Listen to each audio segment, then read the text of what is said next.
So I want you to imagine you are standing right in the middle of a massive, hyper-optimized factory. And like every single second of your movement is being tracked. Right, and every tiny deviation from the standard operating procedure is instantly flagged as an error. Exactly. Like if you stop the line just to, inspect the subtle texture of the material you're working with, alarms go off. Yeah. You aren't just slowing down production, you are treated as an active defect in the system. Yeah, it's a harsh reality. So ask yourself, does that factory look suspiciously like your current workplace? It is a really striking image and, honestly, a highly accurate diagnosis of the modern knowledge economy. I mean, we've built this entire global infrastructure around a single, uncompromising metric, which is maximum output for minimal effort. That is the exact premise we are deconstructing in today's deep dive. We are skipping any of the usual small talk today and just jumping straight into a fascinating stack of your notes. Yeah, we're getting right into the technical side of things. Specifically, we're centering on a brilliant Japanese socio-psychological essay alongside some modern organizational research, just to completely challenge this modern obsession with hyper-efficiency. Right. The mission today is to explore the concept of the artisan's way, or takumi, and examine how systemic inefficiency, and even what society labels as clumsiness, can actually be leveraged as a massive strategic advantage. So if you have ever felt, suffocated by a workplace that values the path of least resistance over actual quality, we are going to provide a technical framework to completely reevaluate your working style. We really have to start by diagnosing the environment we inhabit right now. I mean, society currently functions on an economic and managerial system where minimal effort for maximum profit isn't just a preference. It's treated as the only mathematically rational answer. Exactly. Any deviation is considered a complete failure in optimization. Modern corporate management systems are fundamentally designed to eliminate any time or cost that doesn't directly contribute to a predictable result. It is a closed loop. Okay, let's unpack this because the mechanics of that closed loop are where the efficiency-induced suffocation really takes hold. Yeah, it's by design. Like if you have a unique perspective or if you require deep, uninterrupted focus to explore an idea without a guaranteed return on investment, the system actively suppresses you. Right, because you represent the friction they are trying to engineer out of existence. Exactly. It is as if we are all being forced to work on a high-speed conveyor belt. The moment you stop to actually inspect the quality of what you're making, the KPIs drop, and the system flags you as a problem. What's fascinating here is the psychological toll of that engineered environment.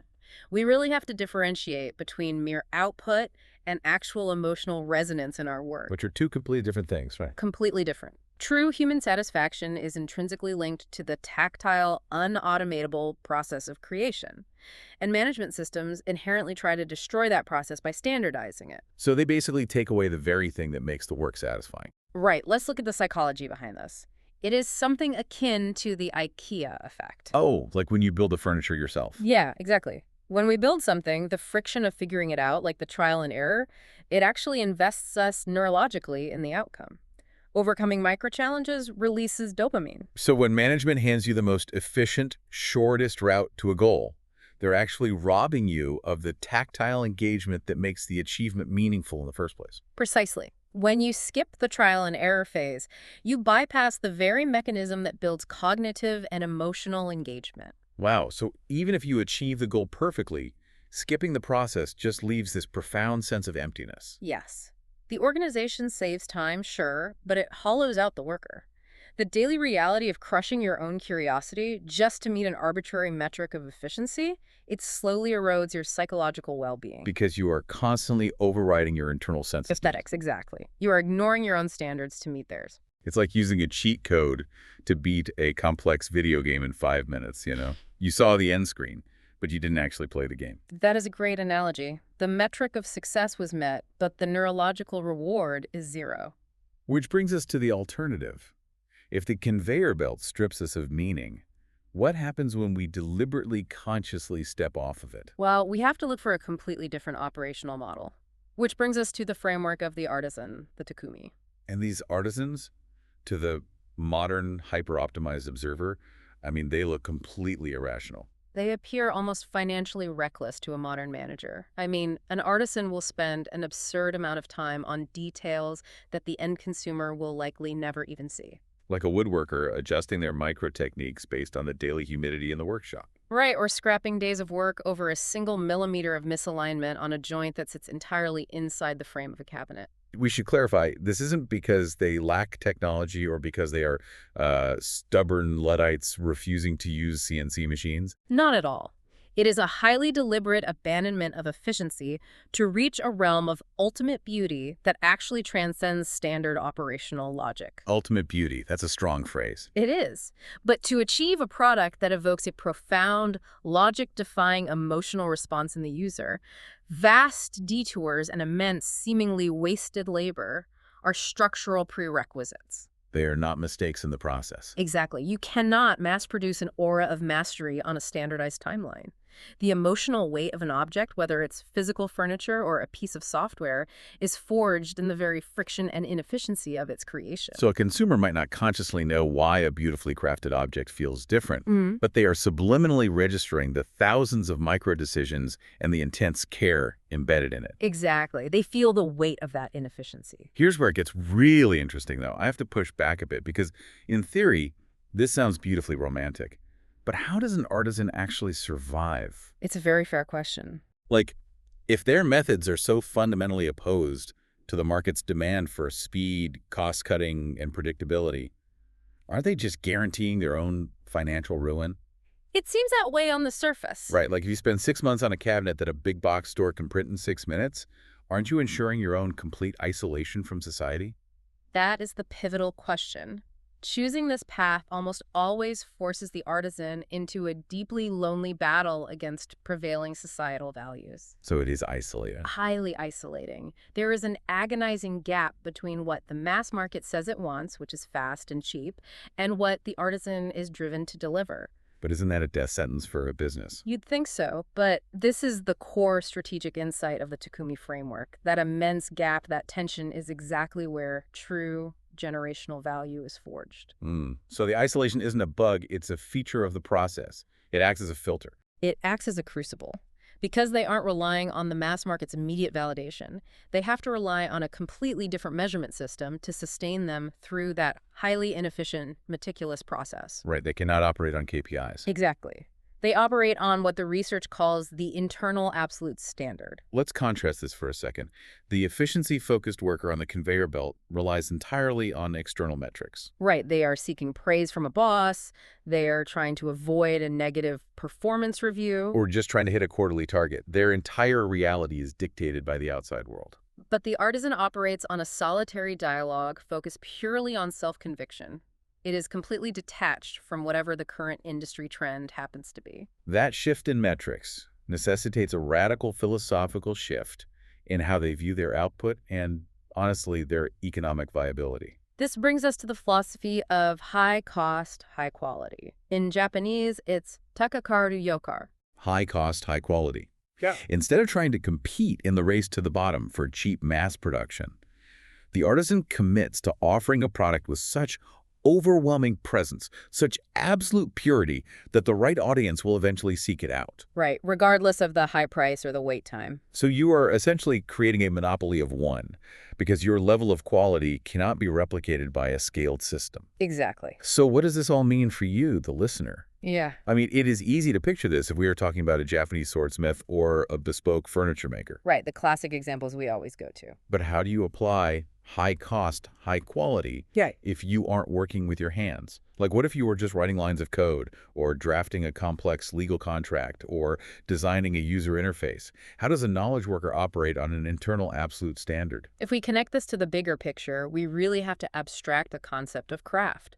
The framework advocates for maintaining the absolute purity of your work, whatever that work happens to be. So it is about refusing to compromise on the invisible details of your specific domain. Yes. If you are a software developer, it means writing elegant, robust, highly documented architecture, even when a messy, duct-taped patch would technically pass the immediate sprint review.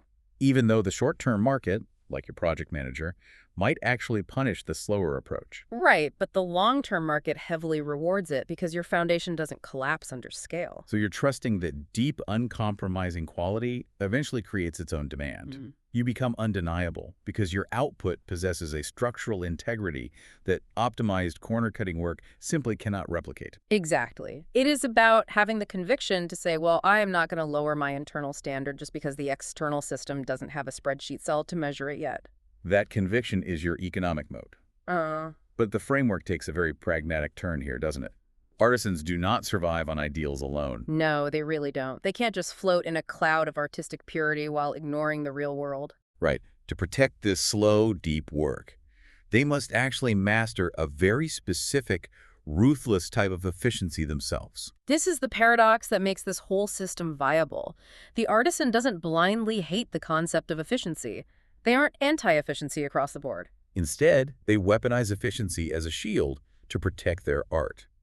I want to ground this in a modern example because the term used in the text is building an automated fortress. Let's hear how you visualize that. Well, for a modern knowledge worker, say a boutique graphic designer or a solo consultant, it is like setting up a rigid, highly automated software system for all your client onboarding, your invoicing, and your calendar. Right, you apply ruthless, robotic efficiency at the perimeter. Exactly. You use strict email filters, you refuse unnecessary Zoom calls, you automate your taxes. You build this highly secure, incredibly efficient automated fortress, strictly so you can sit in the center of it for 10 hours and spend an entirely inefficient day perfecting a single brand logo without your phone buzzing. Yes.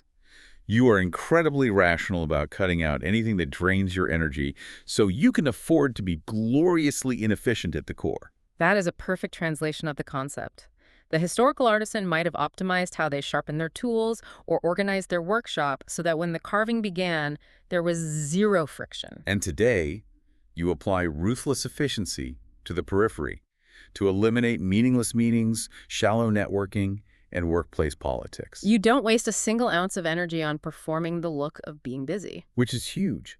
And the text we're analyzing makes a profound point here for anyone listening who feels out of place in corporate culture. It really does. It argues that if you feel alienated in a highly managed, efficiency-obsessed organization, it isn't because you are broken or lazy. It is actually proof that your internal compass is functioning perfectly normally. Yes, that intense discomfort you feel when you are asked to do a mediocre job just to meet an arbitrary deadline, that discomfort should be nurtured. It is a signal. It is a radically liberating reframe. The strategy here is to stop trying to adapt to the organization's logic.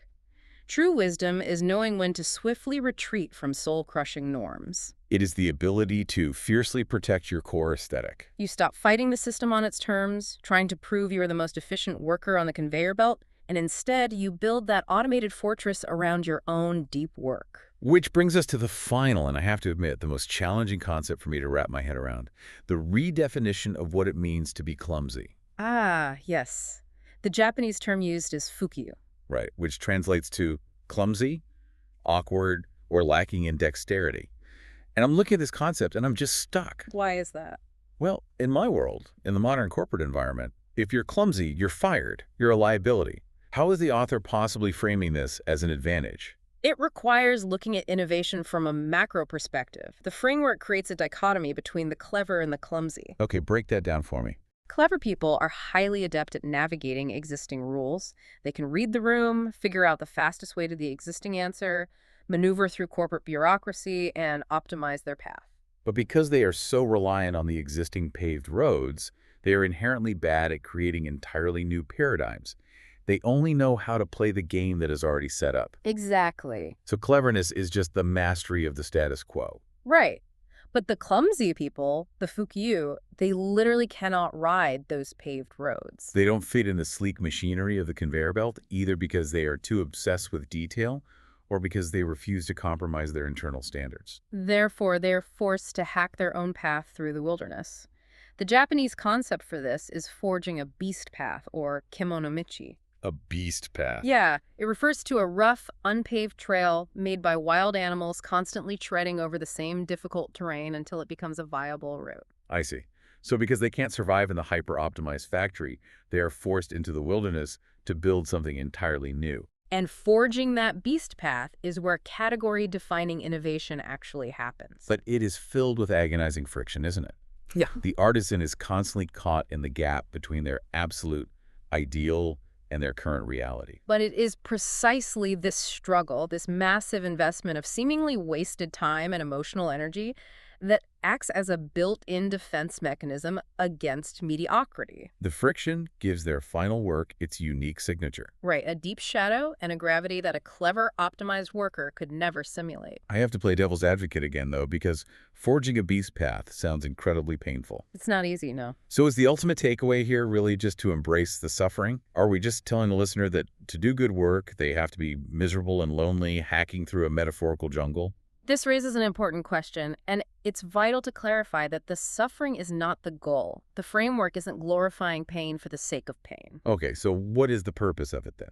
The agonizing nights, the frustration of the micro-adjustments, the financial friction with society, those are simply unavoidable byproducts of refusing to compromise on your internal standard. Ah, I see. It's just part of the territory.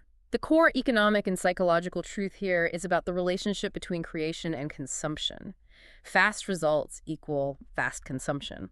So things that are generated quickly, cleverly, and cheaply are consumed and discarded just as quickly by the market. But things born of slow, painful refinement, they pierce the human heart, they endure. They cannot be easily replaced, reverse engineered, or forgotten. Exactly. So the clumsiness, the literal inability to just take the easy, clever road, becomes your greatest strategic asset.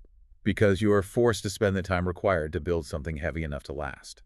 That clumsiness is what protects you from being a commodity. The clumsy path is the only path that leads to a destination no one else has discovered yet, because all the clever people took the highway. That is a phenomenal way to frame it. Let's bring this all together for the listener then.